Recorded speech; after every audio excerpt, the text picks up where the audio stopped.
एक IPS officer के पास लगातार शिकायत आती है कि शायद तिराहे पर एक चौकी के सामने पुलिस वाले और कुछ दलाल लोग अवैध रूप से वसूली करते हैं।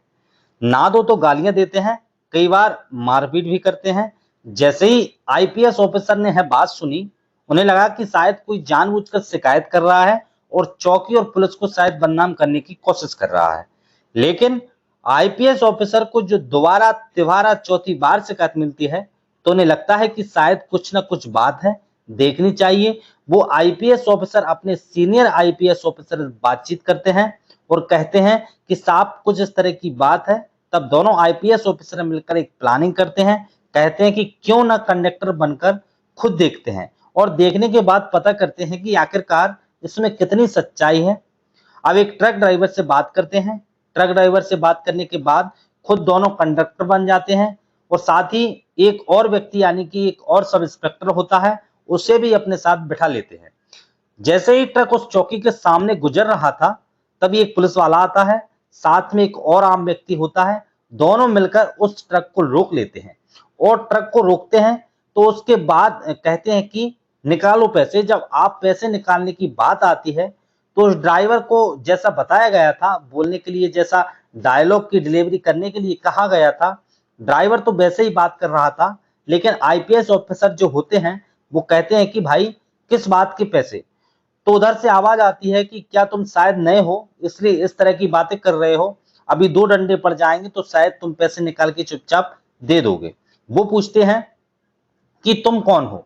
कहता है कि मैं सिपाही हूं, मेरा नाम सतीश गुप्ता है, जिससे चाहे उससे जाकर मेरी शिकायत कर देना। जब इस तरह की बात एक सिपाही बोल रहा था, पूरे रुआब के साथ बोल रहा था, अंदर आईपीएस ऑफिसर बैठे हुए, सीनियर और जूनियर और एक साथ ही दरोगा बैठे हुए थे।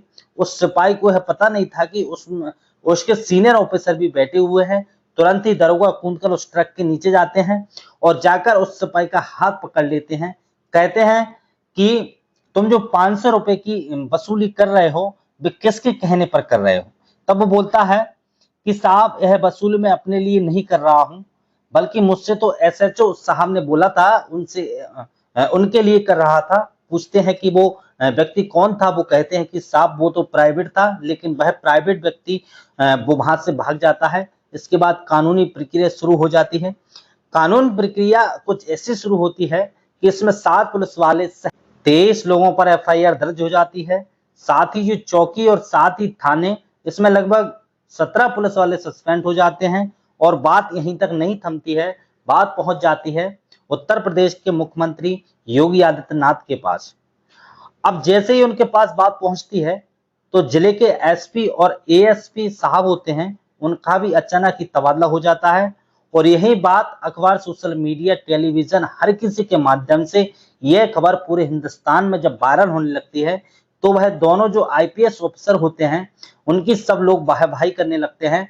आज की कहानी के माध्यम से यही जानने की, यही समझने की कोशिश करेंगे कि कौन थे वो आईपीएस ऑफिसर जिनकी आज खूब वाही हो रही है। नमस्कार, मैं दीपक शर्मा। आज की जो सच्ची घटना आपको सुनने जा रहा हूं, वो सच्ची घटना है उत्तर प्रदेश के जनपद बलिया की। दरअसल आजमगढ़ जोन के जो आईपीएस ऑफिसर हैं, डीआईजी जिनका नाम वैभव कृष्ण होता है, उनके पास लगातार सूचना मिल रही थी कि साहब जो बलिया का एक थाना है नरही, उसका जो तराहे है, वहां पर लोग अक्सर कुछ लोग खड़े हो जाते हैं, कुछ पुलिस वाले भी होते हैं और वो अवैध रूप से वसूली करते हैं। 500 रुपए ना दो तो मारपीट करते हैं, गालियां देते हैं। अब करें तो क्या करें। जैसे ही आईपीएस ऑफिसर ने यह बात सुनी, उन्होंने कहा ठीक है, देखते हैं। शुरुआत में उन्होंने इस जो सूचना थी, इस शिकायत को थोड़ा सा शिथिलता के साथ लिया। लेकिन उन्हें लगा कि जब बार बार शिकायत आ रही थी, तब वो अपने एडीजी जोन, जो कि बनारस के एडीजी जोन होते हैं, जिनका नाम पीयूष मोड़रिया होता है, उनसे बातचीत करते हैं। कहते हैं कि साहब एक तरह की शिकायत मिल रही है, क्या करना चाहिए। अब जो एडीजी जोन होते हैं बनारस के, वो कहते हैं कि ठीक है, देख लेते हैं कि आखिरकार क्या मामला है।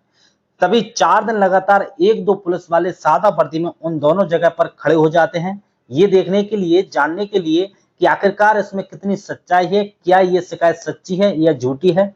जब 4 दिन लगातार शिकायत देखी जाती है और वहां से सैकड़ों की संख्या में वाहन गुजर रहे थे और डंडों की आवाज से उन वाहनों को रोका जाता था, कुछ तो पुलिस वालों को देखकर खुद ही जाकर पैसे दे दिया करते थे, तो कुछ ऐसे जानबूझकर मांगे जा रहे थे, क्योंकि यह सिलसिला थोड़े बहुत दिनों से नहीं, लंबे समय से लगातार चल रहा था।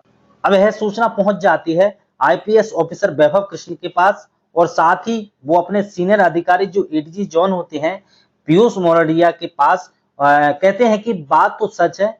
तो इसके लिए अब ये दोनों अपनी तरह से एक प्लानिंग करते हैं और कहते हैं कि एक कुछ टीम बनाते हैं, यानी कि अब एडीजी जोन जो होते हैं वो 2 टीम बनाते हैं, और साथ ही आईपीएस वैभव कृष्ण जो आजमगढ़ के डीआईजी होते हैं वह अपनी तरफ से 3 टीम बनाते हैं।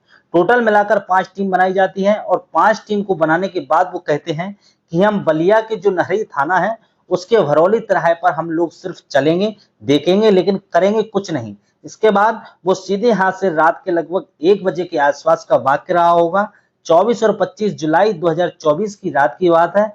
5 अलग अलग गाड़ियां होती हैं, 5 अलग अलग गाड़ियों में टीम भी 5 ही होती हैं। यहाँ से सीधा ये भरतो तिराहे पर पहुंच जाते हैं, और भरतो तिराहे के बाद वहां रुकते नहीं है, वहां से सीधे गाड़ी बक्सर यानी कि बिहार की तरफ गाड़ी चली जाती है। अब यहाँ से गंगा नदी का जो पुल है उसको पार करके आगे चले जाते हैं, और बक्सर जाने के बाद अब कहते हैं कि चलो ठीक है वापस चलते हैं, यानी कि जो गाड़ियां थी वो प्राइवेट गाड़ियां हैं, और प्राइवेट ही इन्होंने कपड़े पहने हुए थे, इनकी पुलिस के कोई कपड़े उपड़े नहीं पहने हुए थे। सीधा जब वापस आते हैं, वापस आने के बाद यह देखते हैं कि वहां पर रात के लगभग 2 बजे के आसपास का वक्त हो चला था। पहले 1 बजे उस राह पर पहुंचे थे, फिर वापस लौटते समय रात के 2 बज जाते हैं। देखते हैं क्या है कि एक पुलिस वाला है जिसका नाम हरिदयाल है, वो अलग अलग ट्रकों पे पैसे वसूल रहा है, और 3 पुलिस वाले आराम से कुर्सियों पर बैठे हुए हैं, और लगभग 15 से 20 लोग होंगे जो सादा वर्दी में थे, और वो इधर उधर अपने खड़े हुए हैं, और वो इस तरह से रौब गालिब कर रहे हैं कि जो भी ट्रक गुजर रहा है, अब ट्रक कम से कम यहाँ पर सैकड़ों की संख्या में इस वाहन के एक साइड में खड़े हुए हैं, ताकि और वाहनों को आने जाने में कोई किसी भी तरह की कोई दिक्कत ना हो। इसी बीच में जब पैसे मांगे जा रहे थे, तो इसकी जो 5 टीम जो पुलिस वालों की होती है, वह 5 टीम जाकर एक पुलिस वाले जब हरिदयाल का जैसे ही हाथ पकड़ा जाता है, तो हरिदयाल पूछता है क्या बात है, कौन हो। और जो 15-20 लोग जो इधर उधर खड़े हुए थे, वो भी इधर जब पुलिस वाले का हाथ पकड़ा जाता है, उनकी तरफ जब दौड़ने की कोशिश कर रहे थे, तो आवाज लगती है कि तुम्हें पता नहीं है कि आजमगढ़ के डीआईजी साहब हैं, साथ ही बनारस जोन के इसमें एडीजी साहब हैं। इतना कहना था कि वहां पर सिर्फ भगदड़ मच जाती है। अब जो दलाल होते हैं वो भी इधर उधर भागने लगते हैं, ऐसा भाग रहे थे कि वो इधर उधर भागते भागते एक दूसरे के ऊपर भी गिर रहे थे। जब 3 पुलिस वाले बैठे हुए थे, अभी तक शांत आराम से उन्हें लगता है कि शायद ये पकड़े जाएंगे, और ये अधिकारी हैं तो वो जंगल के रास्ते से जहां से जैसे मौका मिल रहा था वैसे वैसे भागते चले जाते हैं। हरिदयाल को पकड़ लिया जाता है, और हरिदयाल को जब पकड़ा जाता है, पूछा जाता है कि ये जो भागे हैं वे कौन कौन थे, तब हरिदयाल बताता है कि साहब इसमें हेड कांस्टेबल विष्णु यादव हैं, दूसरा कांस्टेबल दीपक मिश्रा और बलराम सिंह हैं। जब 3 पुलिस वाले थे जो कुर्सी बैठे हुए थे, बाकी लगभग 15 से 20 लोग जो लड़के थे जिन्होंने सादा कपड़े पहने हुए थे, वो भी पकड़े जाते हैं। और पकड़े जाते हैं तो क्योंकि 5 टीम उन्होंने चारों तरफ से घेरा हुआ था, अब इसी बीच में इनको पकड़ लिया जाता है। पकड़ने के बाद अब हरिदयाल से जब बातचीत करने लगते हैं, तो हरिदयाल की जो आंखों में आंसू होते हैं, वो गिड़गिड़ा रहा था, रो रहा था, और पैरों के बल बैठ जाता है। कहता है साहब मुझे माफ कर दो, गलती हो गई है, और मैं इस तरह की वसूली नहीं करूंगा। उससे पूछा जाता है कि भाई कितने रुपए वसूल रहे थे। उसने कहा साहब मैं तो सिर्फ 500 रुपए, गाड़ी से 500 रुपए लेता हूँ।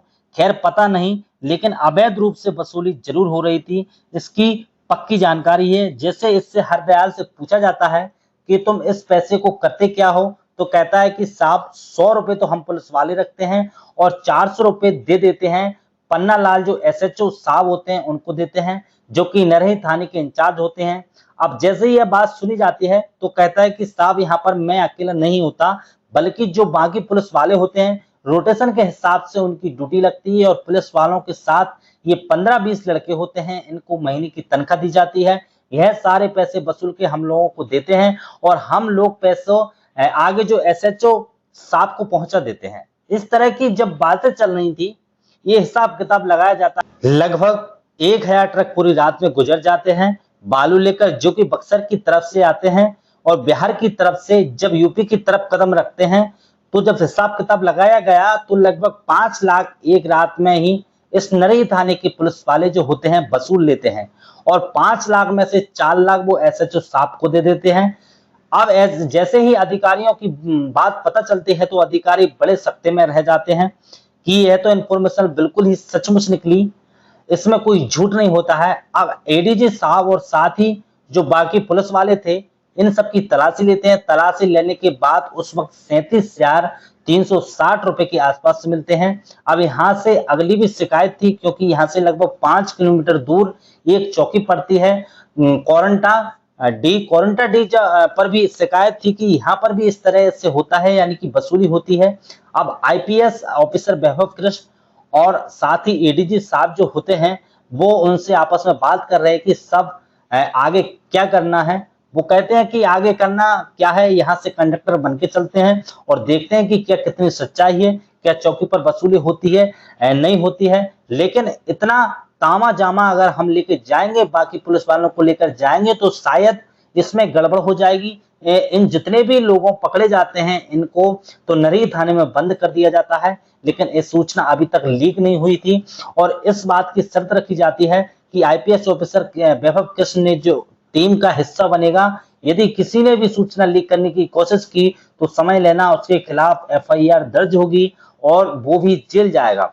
अब ये सूचना लीक नहीं होती है। अब जिले के जो एसएसपी होते हैं, एसपी होते हैं, बाकी अधिकारी होते हैं, आराम से इंतजाम से इतने सो रहे थे कि यहाँ चाहे चौकी इंचार्ज हो, चाहे वो थाना अध्यक्ष हो, किसी को कोई कानो कान खबर नहीं थी।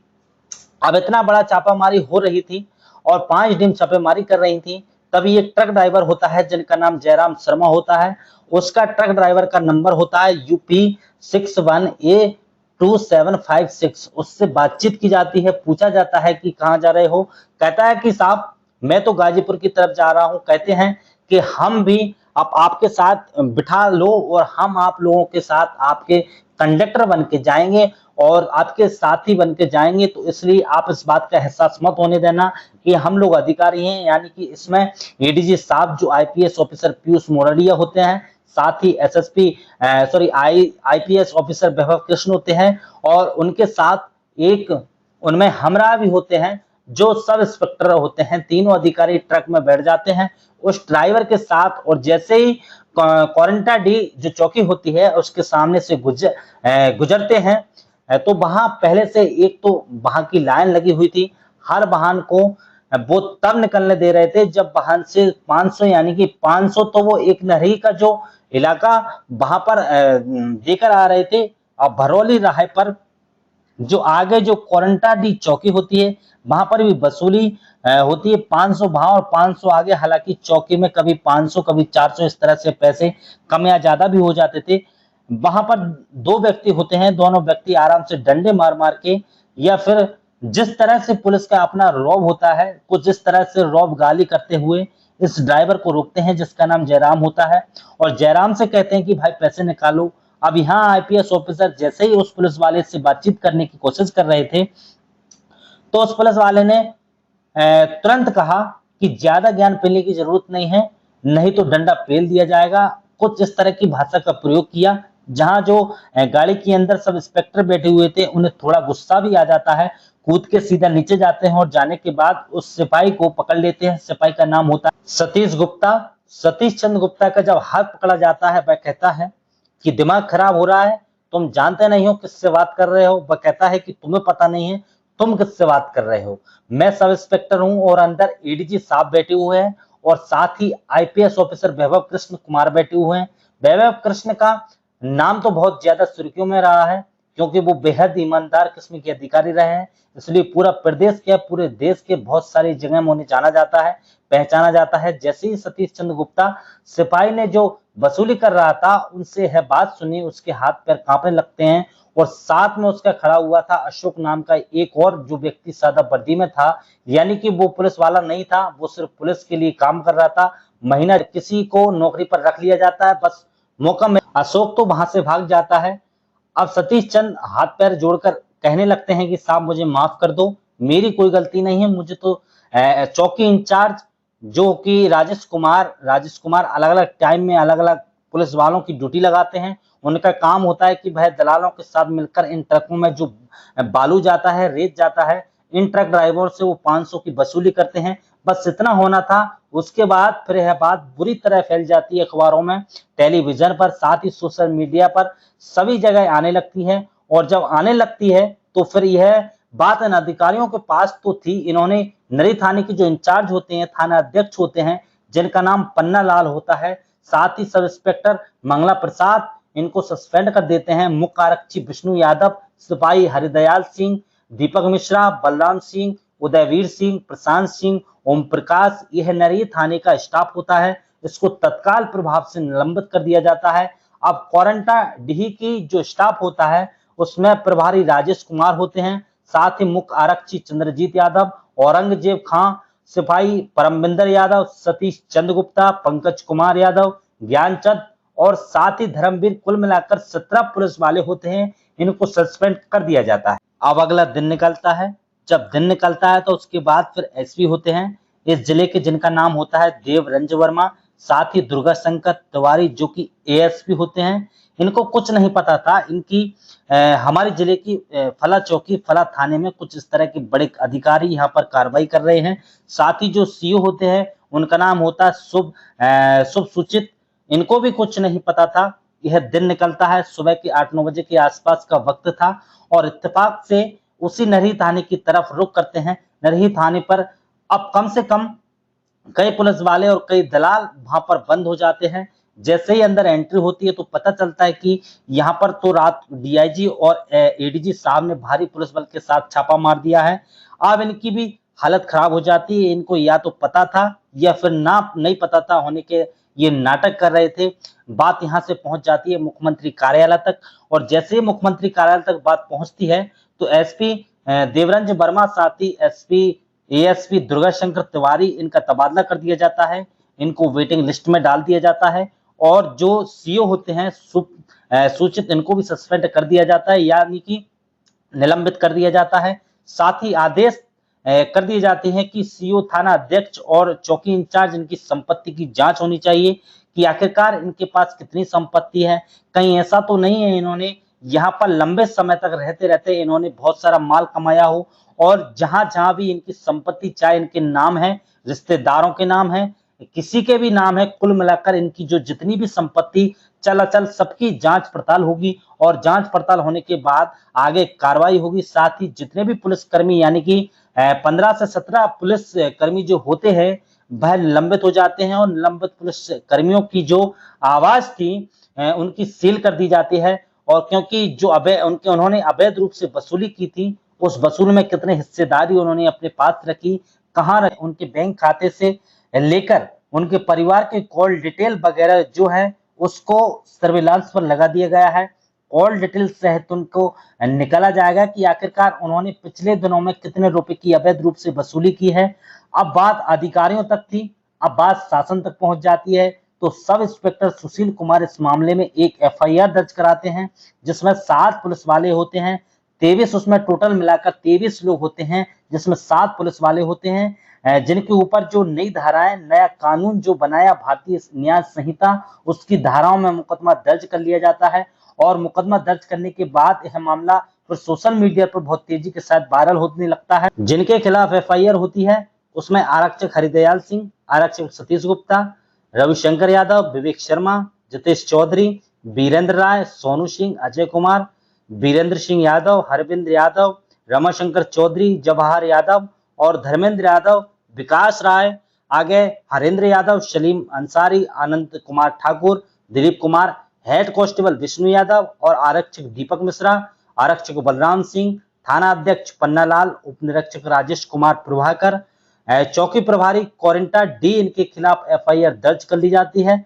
और एफआईआर दर्ज होने के बाद अब जो आसपास के जितने जिले होते हैं, आसपास के जो जहां जहां पर इस तरह से अवैध रूप से वसूली होती है, वहां वहां तक भी हड़कंप मच जाता है। लेकिन जरूरत है एक आईपीएस ऑफिसर की, और आईपीएस ऑफिसर यानी कि वैभव कृष्ण जैसे आईपीएस ऑफिसर की, जो रात में चुपचाप जाएं और अवैध वसूली करने वाले ऐसे सिपाहियों, ऐसे दरोगा हों इनको सबक सिखा सकें, इसमें जो प्रशासन तक बात पहुंचती है तो प्रशासन यानी कि मुख्यमंत्री योगी आदित्यनाथ जी के भी सक्रिय हो जाते हैं और वो आदेश करते हैं कि अगर कहीं पर कुछ इस तरह की बात मिलती है तो उसे किसी भी कीमत पर बख्शा ना जाए। दोस्तों, इस पूरी घटनाक्रम को सुनाने का उद्देश्य किसी का परेशान करना नहीं है, किसी का दिल दुखाना नहीं है, बल्कि आपको जागरूक करना है, आपको सचेत करना है और बताना है कि आपके आसपास कहीं इस तरह की अगर वसूली होती है, आपके आसपास अगर इस तरह का कोई गलत काम हो रहा है, तो आप भी किसी ईमानदार ऑफिसर के बारे में पता करिए और पता करने के बाद उससे शिकायत करिए और शिकायत करने के बाद उसको इस तरह से बड़ी कार्रवाई कर सकते हैं। दोस्तों, अपना ख्याल रखें, सुरक्षित रहें। जय हिंद, जय भारत।